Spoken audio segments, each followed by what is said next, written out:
Surat perintah mahkamah mana? Yang mengatakan awak boleh tahan kereta, ECL ada. Diorang tak ada. Diorang tak ada.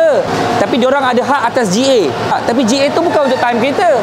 Ejen kepada ECL ni tak ambilkan insurans untuk diorang. Ini cerita dia. Cuba bayangkan, diorang bayar servis RM1,800 hingga RM2,500. Kenapa tak nak ambil insurans RM50, RM100? Betul tak?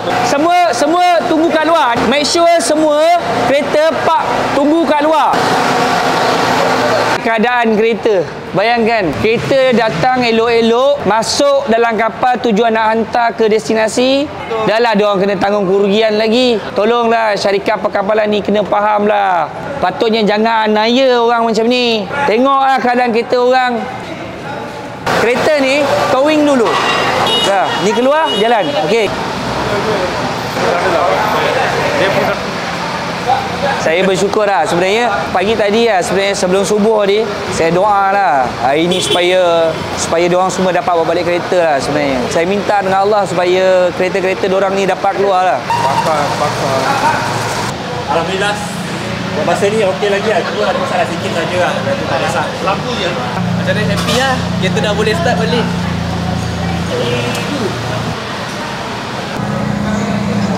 Okey.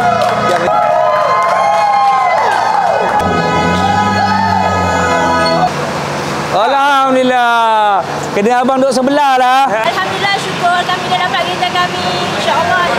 Sujud syukur. Alhamdulillah. Tarik.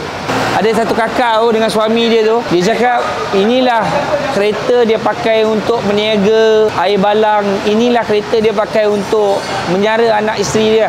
Kalau kamu orang ingat, dia yang menangis waktu dekat Northport pada tempoh hari. Dan hari ni saya nampak air mata dia tu, saya nampak dia gembira tu kakak. Ini satu kegembiraan kita semua. Sebab ada orang mungkin rasa tak penting kereta kecil ni. Allah yang bagi dia hidup, Allah yang bagi rezeki, tapi kereta tu lah usaha dia. Akak lah yang paling sedih sangat saya tengok waktu. Boleh akak kongsi sikit?